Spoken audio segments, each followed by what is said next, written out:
Hello प्यारे बच्चों, आप कैसे हैं? आइए, आपका संस्कृत हिंदी क्लासेज में स्वागत है। मैं D Lal, lecturer GRV inter college Rath Hamirpur Uttar Pradesh से। प्यारे बच्चों, हम आज आपको उत्तर प्रदेश माध्यमिक शिक्षा परिषद बोर्ड कक्षा 12 में विषय आपका हिंदी है। देखिएगा, हम लोग विषय हिंदी में खंड का काव्य भाग है और आज का जो प्रकरण अर्थात ये पाठ है वो पूर्वा देखिएगा रामधारी सिंह दिनकर और अभिनव मनुष्य जो आप देख रहे हैं। रामधारी सिंह दिनकर जी का ये जो आपने पहली पीडीएफ देखी, आज आपका ये चौथा पाठ है और इस चौथे कक्षा में चौथे क्लास में आप देख रहे हैं ना, चौथा भाग है। इस चतुर्थ पार्ट में पहले नंबर पे आपने पढ़ा है रामधारी सिंह दिनकर जी का जीवन परिचय, उनका साहित्यिक परिचय और उनकी काव्यगत विशेषताएं। और इसके बाद दूसरे पार्ट में आपने पढ़ा है ये पुरुरवा और उर्वशी जी का संवाद। इनका पुरुरवा और उर्वशी का क्या कथन था, क्या इनके बारे में इनके द्वारा कहा गया है, ठीक है। उसके बाद आपने तीसरी वीडियो में आपने अध्ययन किया है अभिनव मनुष्य कि ये अभिनव मनुष्य के बारे में रामधारी सिंह दिनकर जी के क्या विचार थे और इनकी रचना का आपने अध्ययन किया है। आज हम आपको बताएंगे इस रामधारी सिंह दिनकर जी के द्वारा विरचित पुरुरवा उर्वशी अभिनव मनुष्य, इनके पाठ पर आधारित, इस पद्यांश पर आधारित कैसे कैसे प्रश्न आपके बोर्ड परीक्षा में पूछे जाएंगे, आपके हाफ ईयरली एग्जामिनेशन में भी कैसे प्रश्न आते हैं, उन प्रश्नों का उत्तर भी हम कैसे देते हैं, इस बात की जानकारी आपको हम देंगे निश्चय ही। और ये आपके उत्तर प्रदेश माध्यमिक शिक्षा परिषद बोर्ड द्वारा जो सामान्य हिंदी और साहित्यिक हिंदी और इसके बाद ये एग्रीकल्चर के जो स्टूडेंट होते हैं सभी के लिए आवश्यक है और ये पाठ सभी के लिए अनिवार्य है। तो आइए इसका हम लोग अध्ययन करते हैं कि कैसे कैसे प्रश्न परीक्षा में पूछे जाएंगे और उन प्रश्नों के उत्तर कैसे हमें देना है। तो चलिए चलते हैं, आइए पूरे मन के साथ। और देखिएगा, आपका ये पहला पद्यांश दिया गया है। इस पद्यांश को पहले हम लोग पढ़ते हैं और ये देखिएगा 2019 में भी ये आ चुका है ये क्वेश्चन। और इसी तरह से ये 5 प्रश्न आपसे पूछे जाएंगे, ये 5 प्रश्न आपसे पूछे जाएंगे और उन प्रश्नों के उत्तर देना है। तो किसी भी पद्यांश को पहले हम लोग क्या करते हैं, इसको पहले पढ़ते हैं मन लगा करके। और पढ़ने के देखिए इसकी संदर्भ सहित व्याख्या और इसका काव्य सौंदर्य ये हम आपको बता चुके हैं। इसके सेकंड पीडीएफ में आपको जो सेकंड वीडियो जो है उसमें हम आपको बता चुके हैं। आप वीडियो को कायदे से सुन लीजिएगा। दूसरे नंबर की इस पाठ पर आधारित जो दूसरा वीडियो आपको मिलेगा उसमें इस पद्यांश की व्याख्या बृहद रूप में की गई है और इसमें ये भी बताया है कि कौन सा अलंकार है, कौन सा रस है, कौन सा छंद है और क्या काव्य सुंदर है, भाव साम्य क्या है, ये भी आपको बताया गया था। तो आइए पहले इसको हम अध्ययन करते हैं। पहले आप इस प्रकार से पेपर में लिखा होगा, आप डालेंगे मर्त्य मानव की विजय का तूर्य हूँ मैं। बहुत अच्छी बात बताई है कि मर्त्य मानव की विजय का तूर्य हूँ मैं और उर्वशी अपने समय का सूर्य हूँ मैं। उर्वशी अपने समय का सूर्य हूँ मैं। फिर कहते हैं अंधतम के भाल पर पावक जलाता हूँ। ये अंधतम अर्थात अंधकार का जो होता है उसके मस्तक पर भी मैं पावक जलाता हूँ, अग्नि को जलाता हूँ। बादलों के शीश पर स्पंदन चलाता हूँ और बादलों के सिर पर किस तरीके से मैं रथ हाँकता हूँ, रथ को चलाता हूँ। पर न जाने बात क्या है, इसी पर महाराजा पुरुरवा कहते हैं कि देखिएगा मर्त्य मानव, ये स्मृति मानव होता है जो स्मरणीय, ये जो मृत्यु हो चुके हैं ऐसे मनुष्य की विजय का तूर्य हूँ मैं, अर्थात उनकी विजय का भी मैं घोषणा सा करता हूँ मैं। और उर्वशी से कहते हैं हे उर्वशी, मैं अपने समय का ही सूरज हूँ। और अंधतम के भाल पर पावक जलाता हूँ, अर्थात घने अंधकार के भी मस्तक पर मैं कहीं न कहीं अग्नि को जलाता हूँ। बादलों के शीश पर स्पंदन चलाता हूँ और बादलों के सिर पर भी, बादल जो होते हैं आकाश में जो इंद्र के समान मैं वहाँ पर रथ चलाता हूँ। पर न जाने बात क्या है, लेकिन वो अपनी पीड़ा को, अपनी स्थिति को व्यक्त करते हुए पुरुरवा जी कहते हैं पर न जाने बात क्या है। इंद्र का आयुध पुरुष जो झेल सकता है, अर्थात मेरे अंदर इतना पुरुषार्थ है कि मैं इंद्र के वज्र को भी, इंद्र आयुध मैंने क्या था अस्त्र शस्त्र, अर्थात इंद्र का जो वज्र है बहुत ही कठोर है, वो हर किसी के अकाट्य है, निश्चय है उसका प्रहार बड़ा ही भयानक और भयंकर है। इंद्र का जो आयुध है, अस्त्र है, उसको यह पुरुष झेल सकता है, इतनी इसमें शक्ति है और इतना सहनशीलता है। लेकिन सिंह से भी बाहें मिलाकर खेल सकता हूँ, मेरे पास इतनी शक्ति है कि मैं शेर से भी, सिंह माने क्या होता है, केसरी या शेर, शेर से भी मैं बाहें मिलाकर खेल सकता हूँ। और इसी के साथ ही महाराजा पुरुरवा स्वयं कह देते हैं, फूल के आगे वही असहाय हो जाता हूँ। और वहीं पर महाराजा पुरुरवा कह देते हैं कि पुष्प की सुंदरता को देख करके, फूल रूपी इस सुंदर नारी को देख करके मैं कहीं न कहीं अपने आप को असहाय हो जाता हूँ, मेरे पास कोई उपाय नहीं रह जाता है और मेरे पास बेसहारा बन जाता हूँ और शक्ति के रहते हुए निरुपाय हो जाता हूँ। मेरे पास शक्ति का अथक भंडार है, मेरे पास शक्ति का अपरम भंडार है, फिर भी शक्ति के रहते हुए भी और ताकत के होते हुए भी मेरे पास मैं साधन विहीन हो जाता हूँ। ऐसा लगता है कि मैं बिल्कुल शक्तिहीन हूँ, निर्बल हूँ, दुर्बल हूँ, कमज़ोर हो जाता हूँ। विद्ध हो जाता सहज बंकिम नयन के बाण से। और वैसे ही महाराजा पुरुरवा अपनी व्यथा को बताते हुए कहते हैं कि विद्ध माने बंध जाता हूँ, कैसे, बंकिम नयन के बाण से, अर्थात एक सुंदरी नारी युवती जो अपने आँखों की तिर्यक कोनों से कटाक्ष करते हुए, जैसे ही वो अपने बाण रूपी इन आँखों के पैने कोनों से जैसे ही मुझे प्रहार करते हैं, वैसे ही मैं निरुपाय हो जाता हूँ, असहाय हो जाता हूँ और मैं बंध जाता हूँ। जीत लेती रूप सी नारी मुझे उसी मुस्कान से, अर्थात मुझे पुरुरवा जी स्वयं कहते हैं कि मुझे नारी अपनी एक छोटी सी मुस्कान से मुझे जीत लेती है, अपने वशीभूत कर लेती है, मुझे अपने बंधन में, प्यार के बंधन में ले लेती है। बताइए कितना ताकतवर पुरुष है। और महाराजा पुरुरवा कोई साधारण व्यक्ति नहीं थे, ये पुरुषोत्तम श्री राम के वंशज थे। आइए, आपने जो एक गद्यांश पढ़ा है, कहीं न कहीं इसमें देखिएगा किस तरीके से शक्ति का अतिशयोक्ति अलंकार भी है, उपमा अलंकार भी है और इसमें रूपक अलंकार भी है, वीर रस है, ओज गुण है और शब्द शक्ति इसमें लक्षणा है। तो आइएगा इसमें जो काव्य सुंदर के अनुसार, अब आइए ये प्रश्न दिए गए हैं, 5 प्रश्नों के उत्तर आपको कैसे देने हैं। पहला प्रश्न आपसे, उपर्युक्त पद्यांश की कवि एवं शीर्षक का नाम लिखिए। उपर्युक्त जो ये पद्यांश है इसके कवि एवं शीर्षक का नाम लिखिए। दूसरा प्रश्न आपसे पूछा जा रहा है कि पुरुरवा उर्वशी अपना परिचय किस रूप में देते हैं। अब देखिए, जैसे ही आपसे पूछा जाए कवि एवं शीर्षक का नाम, तो सबसे पहले कोशिश करिए इसमें कहीं न कहीं है ऐसा जो पुरुरवा उर्वशी संवाद का आप याद रखेंगे। अब ये उर्वशी शब्द कह दिया उन्होंने, क्या कह दिया, उर्वशी। तो उर्वशी को कौन संबोधित करके, उर्वशी अपने लिए थोड़ी ना संबोधित करे, हे उर्वशी। ये उर्वशी को संबोधित करने वाले कौन थे, पुरुरवा थे। तो पुरुरवा नामक ये जो आपका काव्य है, शीर्षक है, उससे लिया गया है। और उर्वशी नामक ये महाकाव्य, ये काव्य है और उर्वशी नामक ये महाकाव्य से ये उद्धृत है। अब देखिएगा कवि का नाम वही रामधारी सिंह दिनकर, आप जान रहे हैं। दूसरा प्रश्न है, देखिएगा पुरुरवा उर्वशी को अपना परिचय किस रूप में देता है। अब देखिए पाठ का नाम ही यहाँ पर दिया गया है, पुरुरवा उर्वशी, प्रश्न में ही। तो कहीं न कहीं आपको घबराने की आवश्यकता नहीं, बहुत धैर्य के साथ अपने प्रश्नों को पढ़िएगा। तो हो सकता है जो काव्य आपसे जो पद्यांश दिया जाता है, कहीं न कहीं इसमें शीर्षक का नाम भी दे दिया जाता है, लेखक का नाम जरूर आपको याद करना पड़ेगा। तो जब भी हम बोर्ड की परीक्षा की तैयारी करते हैं, तो परीक्षा की तैयारी करते समय जितने भी हमारे पास पाठ हैं, उन सभी पाठों को हम याद करते हैं, उसी के साथ लेखक का नाम भी हम याद कर लेते हैं। तो जब पाठ का नाम हमें मालूम हो जाता है तो लेखक का नाम भी हमें याद होना चाहिए और आपको 2 नंबर इस पे मिलेगा। चलिए, दूसरा प्रश्न आप जान गए होंगे कि पुरुरवा उर्वशी को अपना परिचय किस रूप में देता है। तो अपना ये परिचय उन्होंने जो बताया है, इसे छाट करके आपको ये देना है। तीसरा प्रश्न आपको देखिए, फूल सी कैसे पुरुष फूल जैसी कोमल नारी के सामने क्यों असहाय हो जाता है। अब क्यों असहाय हो जाता है, इसका कारण आप भी जानते हैं कि पुरुष जो होता है कहीं न कहीं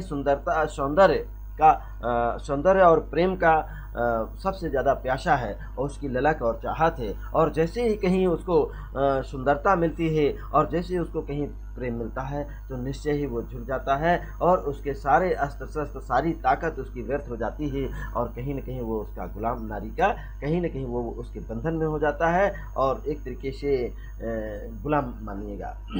अगला देखिएगा पुरुष। चौथा प्रश्न है स्पंदन और ये आयुध, स्पंदन और आयुध इन दो शब्दों का अर्थ आपको बताना है। स्पंदन माने क्या होता है, अब देखिएगा आपको बता चुके हैं। आयुध माने क्या होता है ये भी आपको बताया जा चुका है। इन दोनों के अब माने आपको बताना है, 2 नंबर इसमें भी मिलेंगे। और पांचवा प्रश्न है ये रेखांकित अंश की व्याख्या। ये जो रेखांकित अंश दी जाती हैं इनकी आपको व्याख्या करनी है। तो कैसे व्याख्या करेंगे, आइए आपने इन प्रश्नों के उत्तर अपने मन मस्तिष्क में संजो लिए होंगे और क्या इनके उत्तर है ये आपने अपने मन में बिठा लीजिएगा। निश्चय ही हम आपको बताने वाले हैं कि इनका उत्तर क्या है और उसको आप उतारेंगे अपने मतलब मिलान करेंगे पहले। हाँ तो आइए इसका देखिएगा। पहले प्रश्न का उत्तर आपके सामने उपस्थित है और इसको देखिएगा। प्रस्तुत पद्यांश रामधारी सिंह दिनकर जी द्वारा विरचित महाकाव्य, ये क्या है, महाकाव्य है उर्वशी। आप देखिएगा उर्वशी महाकाव्य ना, ये उर्वशी लिखा है। उर्वशी नामक महाकाव्य से हमारी पाठ्यपुस्तक में संकलित पुरुरवा शीर्षक से उद्धृत है। ये पुरुरवा नामक शीर्षक है, इससे उद्धृत है। तो आप इसको ध्यान में रखेंगे। और ये पहले प्रश्न का उत्तर हुआ। तो दूसरे प्रश्न का उत्तर कैसा रहा, आइए चलते देखते हैं। ये है दूसरे प्रश्न का उत्तर आपको देना है।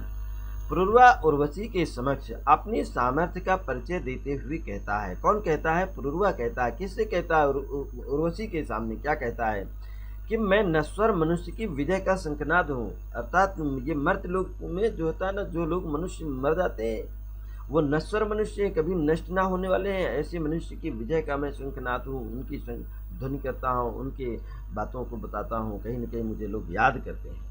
समय को आलोकित करने वाला मैं सूर्य हूँ, मैं स्वयं समय को दिशा दिखाने वाला हूँ। मैं अंधकार के मस्तक पर भी अपनी अग्निशिखा को प्रज्वलित करता हूँ और उसका विनाश करने में सक्षम हूँ। अंधकार का नाश करने में मैं सक्षम हूँ, इतनी मेरे अंदर ताकत है और मैं अपने आप में सामर्थ्यवान हूँ, पराक्रमशाली हूँ। दूसरा इसके बाद फिर कहते हैं कि मैं बादलों के ऊपर अपना रथ चलाता हूँ। परिचय क्या देते हैं कि मैं बादलों के ऊपर भी अपना रथ चलाता हूँ। जिस प्रकार बादलों का देवता इंद्र को कहा गया है और इंद्र बादलों से खेलता है, उसी प्रकार मैं भी इंद्र के समान बादलों के ऊपर अपना रथ चलाता हूँ।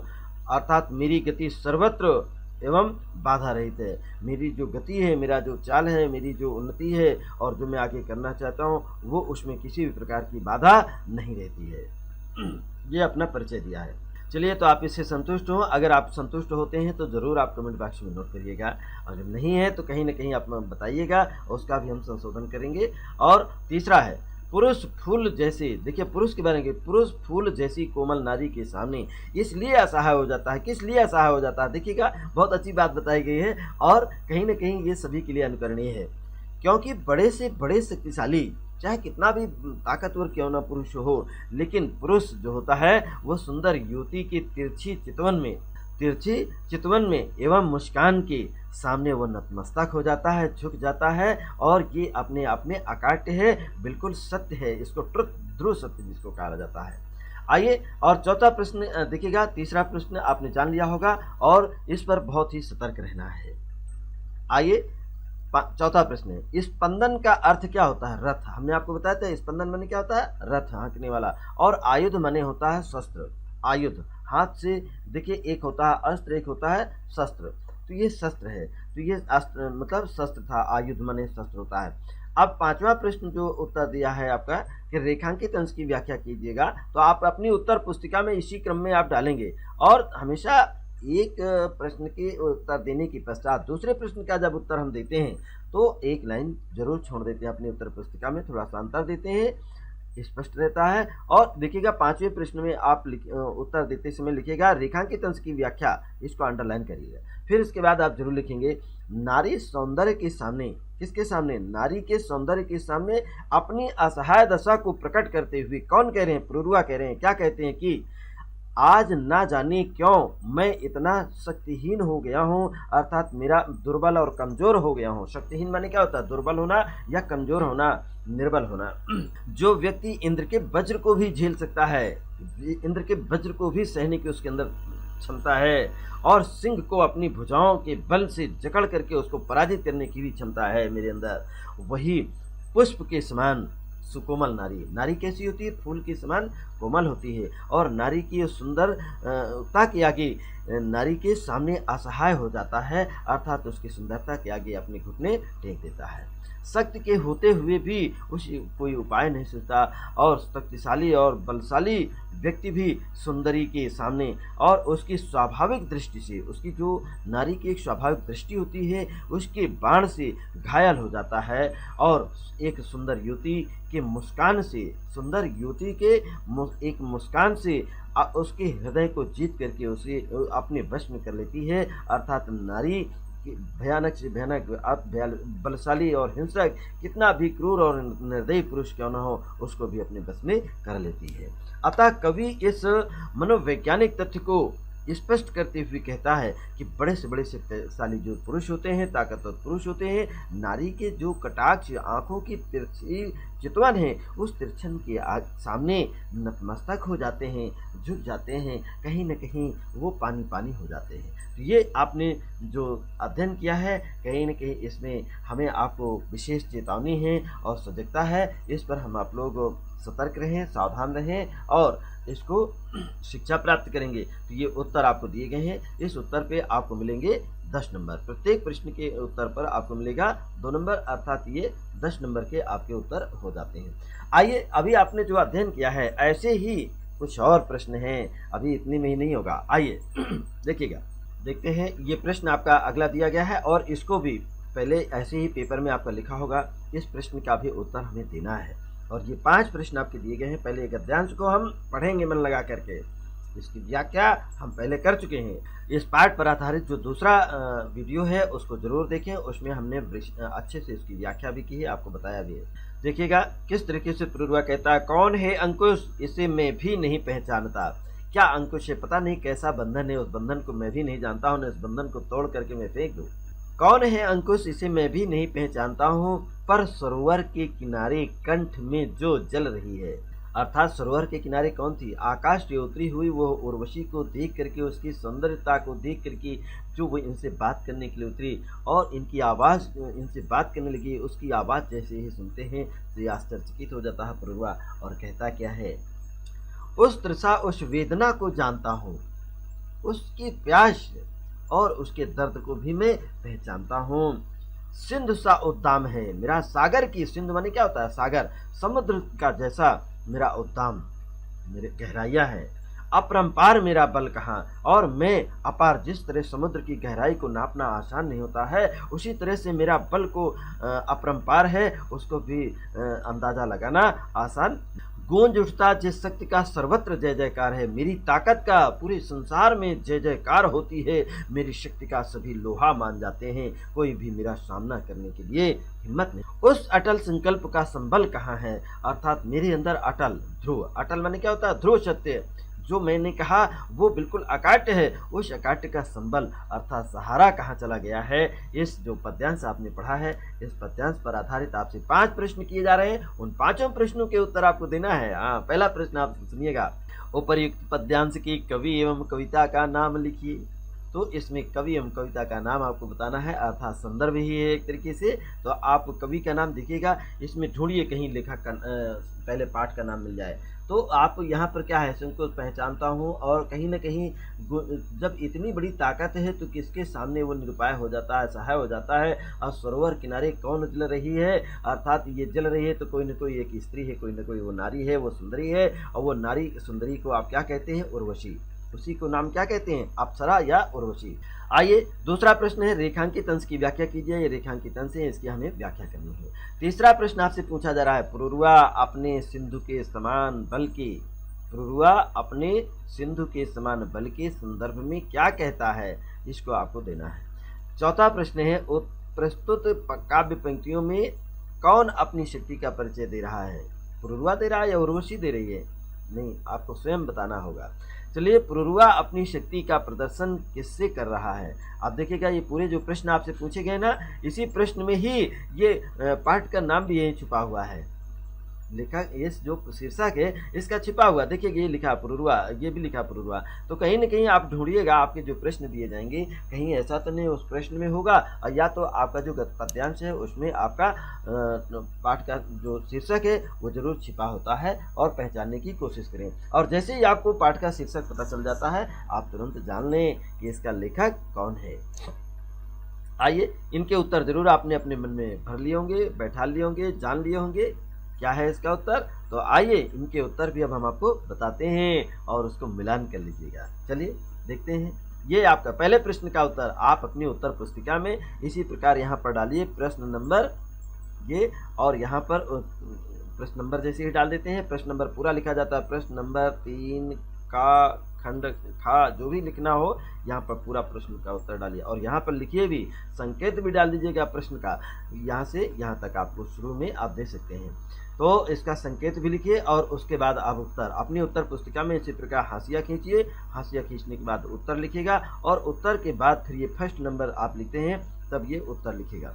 प्रस्तुत पद्यांश रामधारी सिंह दिनकर द्वारा विरचित महाकाव्य उर्वशी से हमारी पाठ्य पुस्तक में, देखिए उर्वशी से हमारी पाठ्य पुस्तक में संकलित पुरुरवा शीर्षक से उद्धृत है। ये आप, और दूसरे प्रश्न का उत्तर देने के लिए सबसे पहले आप क्या करेंगे, एक लाइन छोड़ देंगे। अब दूसरे प्रश्न सेकंड नंबर इसी क्रम में आप डालिए, बिल्कुल सीध में, कितना सुंदर सजा करके आप लिख सकते हैं। जैसे आप देख रहे हैं ना ऐसे ही अपनी नोटबुक में जरूर लिखिएगा, और जब नोटबुक में आप अभ्यास करेंगे तो निश्चय ही उत्तर पुस्तिका में भी आप अच्छे से लिख सकेंगे और इसके पूरे के पूरे अंक मिलेंगे। प्रायः कटिंग नहीं करेंगे, बहुत गंदा नहीं करेंगे, बढ़िया सजा कर लिखिए। हाँ, अपने से ज़्यादा कॉपी को सजाइएगा, उत्तर को सजाइएगा। आइए तो रेखांकित अंश की व्याख्या आप इसी प्रकार से हेडिंग डालिए और फिर लिखिएगा। उर्वशी नामक एक अप्सरा स्वर्ग से आकर एक सरोवर पर उतरती है। स्वर्ग से आती है, कहाँ पर उतरती है, एक तालाब के किनारे। एक सरोवर माने क्या होता है, तालाब के किनारे वो उतरती है, और उसकी भेंट पुरुरवा से हो जाती है। किससे हो जाती है, ये पुरुरवा कौन थे, आपको हमने बताया था कि पुरुरवा कौन थे, पुरुरवा महाराजा रामचंद्र जी के पूर्वज थे। इनके पूर्वज, जैसे कि आपको बताया था कि रामचंद्र जी के पिताजी का नाम दशरथ था, दशरथ जी के पिताजी का नाम अज था, अज के पिताजी का नाम भगीरथ था, भगीरथ के पिता इस तरीके से वो रघु था, अज के पिताजी का नाम रघु था, रघु के पिता का नाम दिलीप था, दिलीप के भगीरथ इस तरीके से इनके जो पूर्वज थे वहीं उनमें ये आपके पुरुरवा भी थे। और पुरुरवा क्या कहते हैं, पुरुरवा उस पर मोहित हो जाते हैं, हो करके कहते हैं, किस पर मोहित हो जाते हैं, उस जैसे ही उर्वशी को देखते हैं नदी के किनारे कि इतनी अप्रतिम सुंदर ये नवयुवती कैसे मिल गई, और उसकी भेंट जैसे होती है तो पुरुरवा उसे देखकर उस पर मोहित हो जाते हैं, आकर्षित हो जाते हैं। और फिर क्या कहते हैं कि मैं उस अंकुश या प्रतिबंधन के विषय में मैं स्वयं नहीं जानता हूँ जो बार बार मुझे रोक रहा है, किंतु मैं उस प्यास की असीम व्यथा और घोर यंत्रणा को भी अच्छी तरह पहचानता हूँ कि कहीं न कहीं मेरे अंदर जो प्यास है, ललक है, और जो मेरे मन में विचार हैं उसको मैं अच्छी तरह से पहचानता हूँ, जो इस सरोवर के किनारे अपनी मीठी कसक से, कैसी कसक है, बहुत मीठी है, और उस मीठी मीठी कसक बन करके मेरे कंठ में जल रही है। ये आपने व्याख्या सुनी है। अब आइएगा तीसरे प्रश्न का उत्तर। तीसरे प्रश्न का उत्तर आप इसी थर्ड नंबर डालिएगा और इस प्रकार से आप उसको उत्तर लिखेंगे। पुरुरवा कहता है कि सिंधु के समान अर्थात सागर के समान बल मेरे पास प्रबल है, और उद्दंड तथा ऊंची हिलोरें लेता हुआ मेरा बल, अर्थात इतना मेरे पास बल है, ताकत है कि वो हिलोरें लेता है, जैसे समुद्र में हिलोरें तरंगे उठती हैं, ऊंची ऊंची लहरें उठती हैं। बल अर्थात ये हिलोरें लेता हुआ मेरा बल इस समय मेरा साथ छोड़ करके पता नहीं कहाँ चला गया है, मेरा सहारा छोड़ दिया है और निरुपाय हो गया हूँ। चौथे प्रश्न का उत्तर मिलान करिए अपने से। प्रस्तुत पंक्तियों में पुरुरवा अपनी शक्ति का परिचय दे रहा है। क्या कर रहा है, अपनी शक्ति का परिचय कौन दे रहा है, पुरुरवा दे रहा है। चलिए पांचवा और अंतिम प्रश्न का उत्तर मिलान कर लीजिएगा। पुरुरवा अपनी शक्ति का प्रदर्शन किससे कर रहा है, उर्वशी के सामने कर रहा है, और उर्वशी जिसको हृदय में बसी हो, उर माने क्या होता है, हृदय में निवास करने वाली, अर्थात इसका यथा नाम तथा गुण, अर्थात जिस किसी के सामने आती है उसी के हृदय में वो अपना राज कर लेती है, शासन कर लेती है, और हृदय को जीत लेती है, उस पर अपना अधिकार कर लेती है। इस प्रकार से आपने यहाँ पर समझ लिया है और इसकी व्याख्या भी दी गई है, प्रश्नों के उत्तर भी दिए गए हैं। अगर आप इस प्रकार से सजा करके लिखेंगे ना तो निश्चय ही आपको 10 नंबर मिलेंगे इसमें। चलिए आइए इसी प्रकार से आप जो अभी 2 अध्ययन किया है आगे भी अध्ययन करते हैं। ये उर्वशी जी का आ गया है। अब उर्वशी के पर आधारित हम आपको अभी पुरुरवा का आपने सुना था, अब उर्वशी का देखेंगे। उर्वशी के पाठ शीर्षक से लिए गए हैं और इस प्रकार से देखिएगा ये आपको जो डाल दिया गया है ये संकेत है कि अभी आपने पुरुरवा का अध्ययन किया, अब आप उर्वशी का करेंगे। तो उर्वशी ने क्या कहा था, मैं नाम गोत्र से रहित पुष्प। उर्वशी क्या कहती, मैं नाम गोत्र से रहित पुष्प ऐसी खूबसूरत फूल हूँ, ऐसा सुंदर पुष्प हूँ कि मेरा ना कोई नाम है, ना मेरा कोई गोत्र है, ना मेरी कोई जाति है। नारी जिसके साथ हो जाती है, जिसके साथ जाती है उसी का नाम, उसी का गोत्र, उसी की जाति हो जाती है। नारी अपने आप में अपना कुछ भी नहीं रखती है निशान। अंबर में उड़ती हुई, कहाँ, आकाश में उड़ती हुई मुक्त आनंद शिखा है, अर्थात मैं मुक्त हूँ और मेरा आनंद, मैं आनंद की शिखा हूँ, चोटी हूँ। इतिवृत्तिहीन हूँ, ना मेरा कोई इतिहास है ना मेरी कोई रचना है, इससे मैं रहित हूँ। सौंदर्य चेतना की तरंग, मैं सुंदरता की चेतना की तरंग के समान हूँ। और सुर नर किन्नर गंधर्व नहीं, मैं न सुर हूँ माने देवता, नर मनुष्य भी नहीं हूँ, मैं किन्नर भी नहीं हूँ, गंधर्व भी नहीं हूँ, और मैं प्रिय।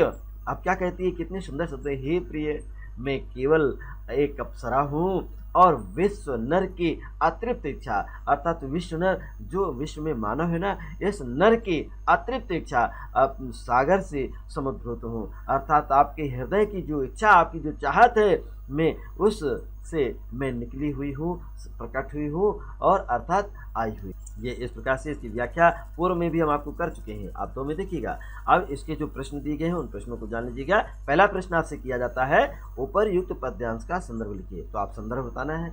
और यहाँ पर देखिएगा कौन कहती है, किससे कह रही है, देखिएगा ये स्वयं इतिवृत्तहीन हूँ और ये पुष्प की तरह मैं सुंदर हूँ, अतृप्त हूँ, तो कहीं ना कहीं आप जान रहे होंगे कौन कह रहा है।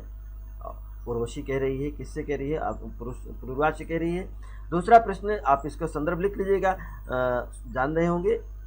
और अगला देखिएगा, इसी में सेकंड नंबर प्रश्न है आपसे, प्रस्तुत काव्य पंक्तियों में उर्वशी किससे कह रही है। अब देखिए नाम तो यहाँ पर आ गया ना, पाठ का नाम आ गया, शीर्षक मिल गया आपको, शीर्षक मिल गया उर्वशी। अच्छा, तो उर्वशी किससे कह रही है आपको देना है। अच्छा, तीसरा प्रश्न आपसे पूछा जा रहा है, प्रस्तुत पंक्तियों में कौन सा अलंकार है, आपको बताना है, इनमें जो अलंकार कौन सा है इसको बताना है। इस पद्यांश का क्या प्रसंग है, चौथा प्रश्न आपसे पूछा जा रहा है, इस पद्यांश का प्रसंग क्या है, आपको प्रसंग बताना है। पांचवा और अंतिम प्रश्न है, रेखांकित अंश की व्याख्या कीजिएगा। ये व्याख्या भी आपको हम बता चुके हैं और इसका प्रसंग भी आपको बताया गया है।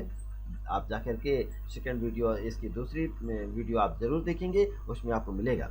तो आइए इन प्रश्नों के उत्तर जरूर अपने मन मस्तिष्क में बैठा लीजिए, कैसे कैसे उत्तर हैं, और आप नोट कर लीजिएगा। फिर हमारे द्वारा जो उत्तर बताया जाएगा इसको जरूर आप उससे मिलान करिएगा। आइए ये देखिएगा, हमने उत्तर दिया है, आप यहाँ पर प्रश्न नंबर डालिएगा, प्रश्न नंबर डाल करके और संकेत लिख दीजिएगा, ठीक है, कि कौन से, चूँकि 2 पद्यांश दी जाएंगे, 2 में से 1 करना है, तो ये 1 करना है जिसका आप कर रहे हैं फर्स्ट या सेकंड का, उसको आप यहाँ पर लिखिएगा, संकेत डालिएगा और कुछ शुरू का और अंत का जरूर नोट करिएगा यहाँ पर। फिर उत्तर लिखिएगा, उत्तर में आप फर्स्ट नंबर डालिएगा इसी तरह, और संदर्भ ऐसी मोटी हेडिंग डालिएगा जो दूर से आपको दिखाई पड़े, जिसे हाईलाइट कहते हैं। अब प्रस्तुत पद्यांश रामधारी सिंह दिनकर द्वारा रचित महाकाव्य, रामधारी सिंह द्वारा लिखा गया, रचित है, महाकाव्य है, क्या है, उर्वशी से। हमारी पाठ्य पुस्तक में संकलित उर्वशी शीर्षक से लिया गया है, उर्वशी नामक शीर्षक से लिया गया है या उद्धृत है। आप देखिएगा दूसरा प्रश्न का उत्तर आप मिलान करिए, प्रस्तुत काव्य पंक्तियों में उर्वशी पुरुरवा से कह रही है। अभी आपसे प्रश्न पूछा गया तो उर्वशी किससे कह रही है, तो आप क्या बताएंगे, पुरुरवा से कह रही है। और तीसरे प्रश्न का उत्तर देखिएगा, प्रस्तुत पद्यांश में मानवीकरण एवं अनुप्रास अलंकार है, कौन सा अलंकार है, मानवीकरण है एवं अनुप्रास अलंकार की सुंदर छटा है। तो आप समझ गए होंगे, तीसरे प्रश्न का उत्तर मिल गया। और चौथा प्रश्न आप मिलान करिए अवश्य, जो आपने लिखा है, क्या लिखा है, देखिए चौथे प्रश्न का उत्तर, प्रस्तुत पद्यांश में उर्वशी पुरुरवा के समक्ष अपने भावों को प्रकट कर रही है। अभी आपसे पूछा गया था ना, पुरुरवा उर्वशी किसके सामने अपने भावों को प्रकट कर रही है, तो आप बताएंगे यहाँ पर पुरुरवा के सामने समक्ष अपने भावों को प्रकट कर रही है। ये उत्तर आपको मिल गया। और 5वां प्रश्न का उत्तर मिलन करिएगा। देखिए हमने लिखा है यहाँ पर, ऐसे ही आप हेडिंग डालिएगा और एक एक लाइन छोड़ करके लिखिएगा ध्यान से। एक प्रश्न उत्तर के बाद जब दूसरे प्रश्न का उत्तर देते हैं तो जरूर एक लाइन छोड़िए। कैसे लिखेंगे? रेखांकित अंश की व्याख्या, और यहाँ पर इसी प्रकार हेडिंग डाल करके लिखिए। पुरुरवा, देखिएगा, उर्वशी पुरुरवा से कहती है। कौन कहती है? उर्वशी। किससे कहती है? पुरुरवा से कहती है। क्या कहती है? कि मेरी गणना ना तो देवताओं में है और न मनुष्यों में है, ना किन्नरों में है ही है। हे प्रिय, मैं तो एक साधारण अप्सरा हूँ, सुंदरी हूँ, और जिसका जन्म सांसारिक प्राणियों अथवा ब्रह्मा की इच्छाओं के सागर से हुआ है। ये ब्रह्मा जी की इच्छाओं के सागर, ब्रह्म की इच्छाओं के सागर से, आपके हृदय से हुआ है। तात्पर्य यह है कि उर्वशी केवल विहार में ही रुचि रखती है, घूमने फिरने में ही आनंद रखती है, कभी एक जगह स्थिर रहने वाली नहीं होती है, हमेशा विचरण करने वाली है और उसी को महत्व देती है। किसको महत्व देती है? केवल विहार को। विहार, देखिए, आहार विहार श्रृंगार, आप कहीं ना कहीं इनको अध्ययन करिए। विहार किसे कहते हैं? घूमने टहलना, भ्रमण करना, सुंदर सुंदर दृश्यों को देखना।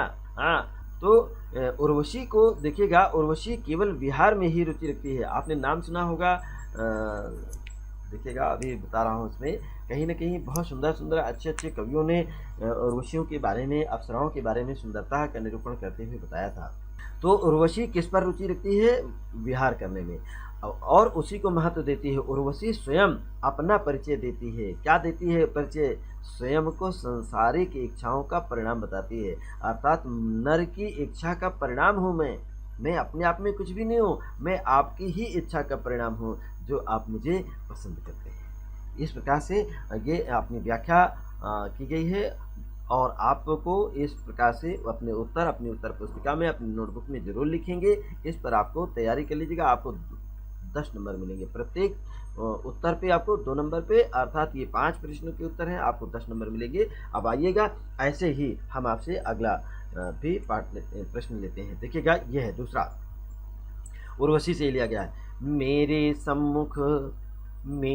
सम्मुख नत हो रहते गजराज मत, केसरी सरभ शार्दूल्य भूल निज हिंस्र भाव, गृह मृग समान निर्विष अहिंस्र बन कर जीते।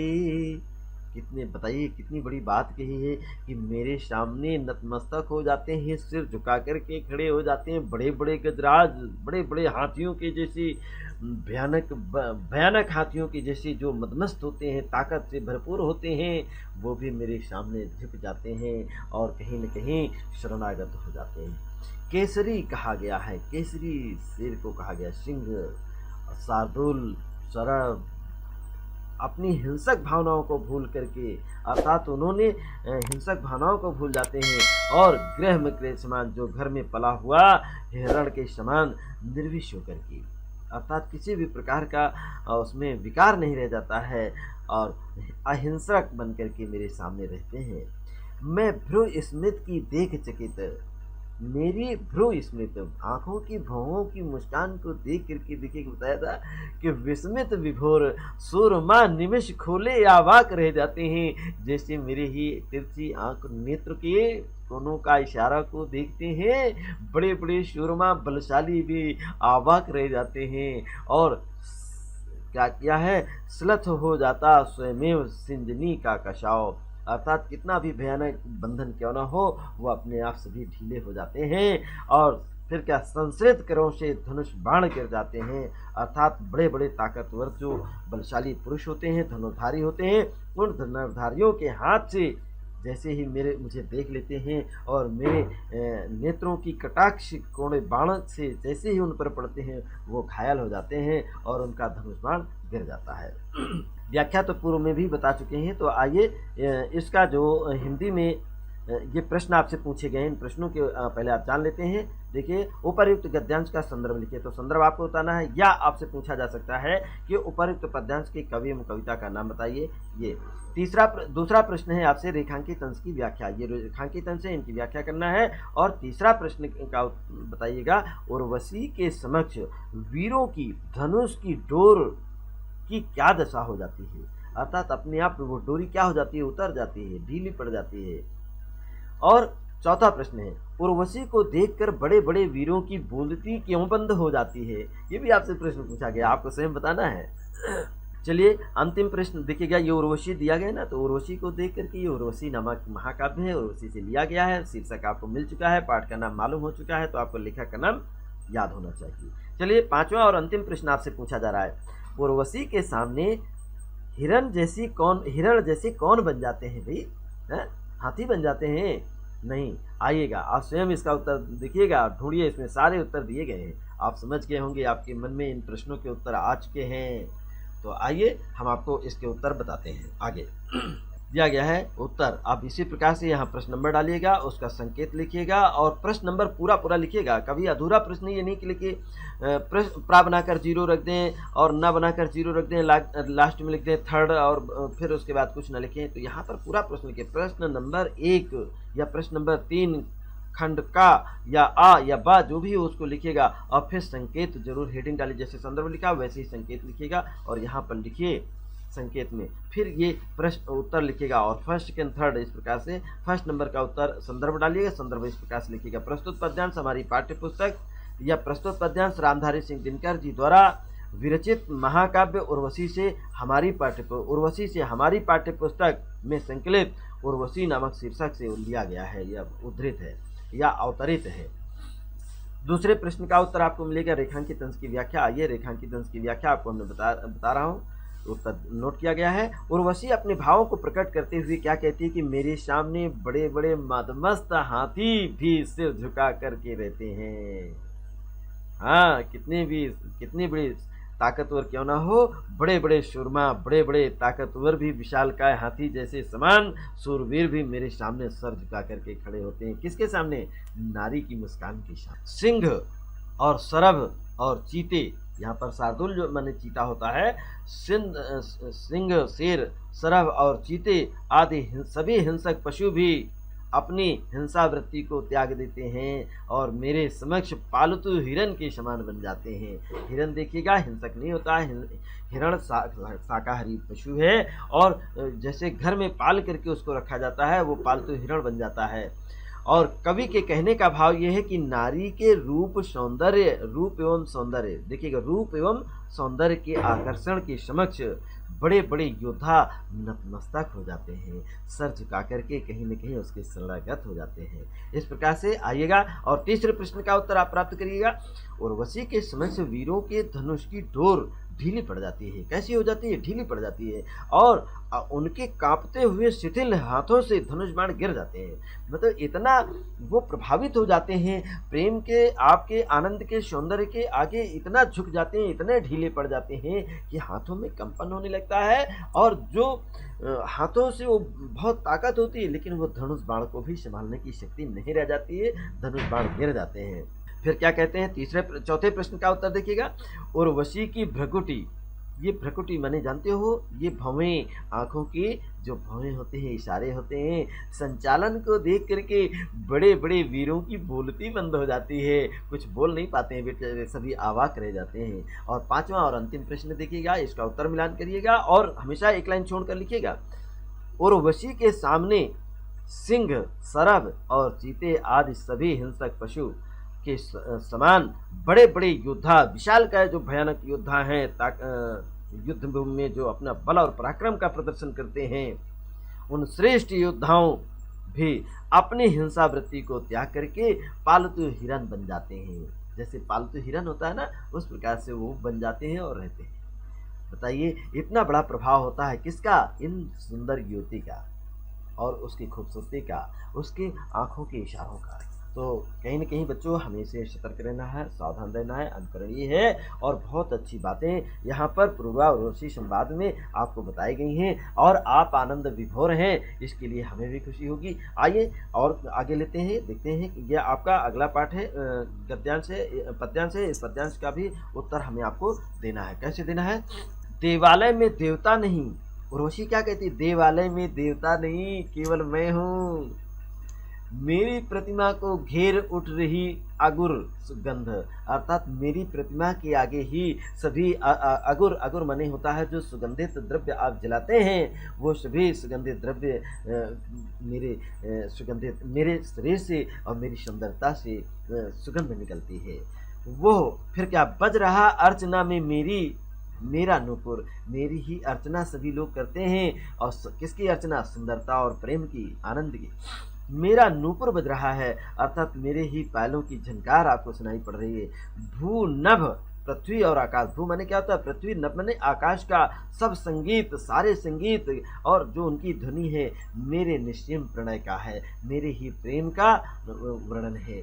सारी कविता जयगान एक मेरी त्रैलोक विजय का है, अर्थात जिस तरह से आप पूर्वा अपने को कहते हैं कि सारे संसार में मेरी जय जयकार होती है, लेकिन मेरी भी बात को सुन लीजिएगा, सारी कविताएं और सारा साहित्य मेरी ही जय जयकार करता है, मेरी ही यश गाथा को लिखता है और एक मेरी तीनों लोकों पर विजय का है। और कहीं न कहीं तीनों लोकों पर मेरी विजय है, सब जगह मैं शासन करती हूँ। आपने जो पद्यांश को पढ़ा, इसके अर्थ को भी समझा है, व्याख्या को भी समझा है। अब आइएगा, आपसे प्रश्न पूछ रहे हैं, उनके उत्तर देना है। उपयुक्त पद्यांश का संदर्भ लिखिएगा, आपको संदर्भ बताना है, ठीक है। और दूसरा प्रश्न आपसे पूछा जा रहा है रेखांकित अंश की व्याख्या, जो रेखांकित अंश है इनकी व्याख्या करनी है। और तीसरा प्रश्न आपसे पूछा जा रहा है उर्वशी ने मंदिरों में किसका वास बताया है? किसका वास है? मेरा वास है, मैं कौन हूँ? उर्वशी हूँ, यहाँ पर शब्द आएगा उर्वशी हूँ। अर्थात तीसरे प्रश्न का उत्तर आपसे पूछा जा रहा है उर्वशी ने मंदिरों में किसका वास होता है? तो उर्वशी का ही तो वास है, प्रेम का वास है। चलिए चौथा प्रश्न है संगीत, नृत्य आदि समस्त कलाओं की प्रेरक शक्ति, शक्ति मतलब समझते हैं, प्रेरणा देने वाली जो शक्ति, वो कौन है? आपको बताना पड़ेगा। चलिए चौथा प्रश्न आपको याद मालूम हो गया। और पांचवा प्रश्न भी आप सुन लीजिए, प्रस्तुत पंक्तियों में कौन सा अलंकार है, ये आपको बताना है। तो इन प्रश्नों के उत्तर आप जरूर अपने को पहले व्याख्या जो बताई गई थी उसके अनुसार आपने ढूंढ लिया होगा, और इसकी भी व्याख्या इसके पहले जो PDF आपको पढ़ाई गई है उसमें दी गई है, आप उससे देख सकते हैं। तो आइएगा इसकी व्याख्या फिर से हम लोग देख लेते हैं, और इनके जो उत्तर हैं वो हम आपको दे रहे हैं, उत्तर जरूर मिलान कर लीजिएगा। आइए, ये उत्तर दिए गए हैं। पहले ऐसे ही आप यहाँ प्रश्न नंबर डालिएगा, उसका खंड आवास आधा जो भी वो भी लिखिएगा, फिर संकेत लिखिएगा, संकेत लिखने के बाद तब ये उत्तर दीजिएगा। पहला प्रश्न का उत्तर इस प्रकार से आप लिखिए। फर्स्ट नंबर, संदर्भ पहले लिखेंगे।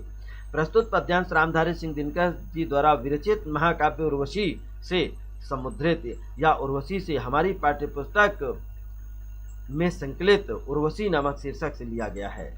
और फिर इसके बाद दूसरा प्रश्न का उत्तर आप लिखेंगे और देखिएगा उर्वशी और रामधारी सिंह दिनकर, और ये उर्वशी नामक जो महाकाव्य है इसको आप अंडरलाइन कर दिया करेंगे। क्या करेंगे? अंडरलाइन मतलब थोड़ा इसके नीचे लाइन खींचिए ताकि ये दूर से दिखाई दे। इसको हाईलाइटर भी कहते हैं, हाईलाइट करिएगा।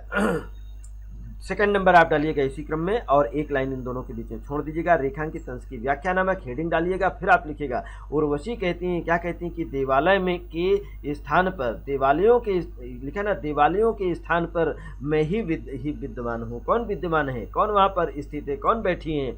मेरी ही प्रतिमा को घेर कर अगर नामक सुगंध द्रव्य की सुगंध उड़ती रहती है, अर्थात मेरी प्रतिमा की चारों ओर सुगंधित द्रव्य सुगंध उड़ती है, और मेरी अर्चना में मेरा ही नूपुर बजता है। उर्वशी ने स्वयं को कण कण में व्याप्त बताया है कि मेरा निवास, मेरा स्थान कण कण में बसा हुआ है। तीसरे प्रश्न का उत्तर मिलान करें। उर्वशी ने मंदिरों में स्वयं का वास बताया है। किसका वास बताया है? स्वयं का, मतलब वो स्वयं निवास करती है। और चौथे प्रश्न का उत्तर मिलान करिए।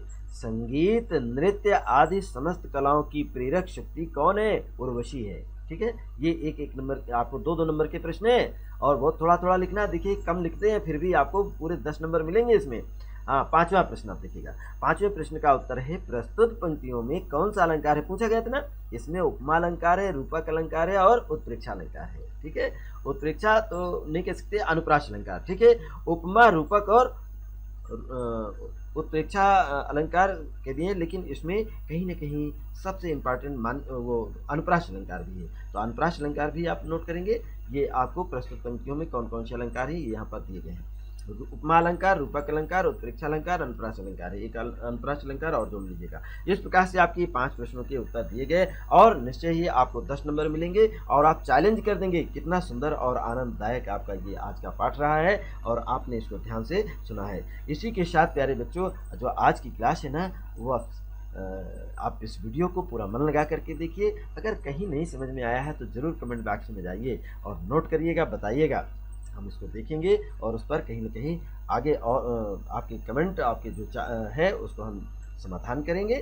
तो इसी के साथ ही प्यारे बच्चों, वीडियो यदि आपको पसंद आई है तो कहीं न कहीं आपको लाइक करना ही चाहिए, और नहीं करते हैं तो कोई बात नहीं। आइए, हमारा उद्देश्य ये नहीं है कि आप इसको हमें बहुत सिर्फ़ आपके लाभ के लिए, आपको पढ़ाने के उद्देश्य से हमने इसको वीडियो बनाया है। तो आइए, इसी के साथ आज की क्लास समाप्त होती है और अगला जो पार्ट होगा वो क्या है, इसी पर आधारित अभी और कुछ प्रश्न उत्तर हैं, वो हम आपको बताएँगे।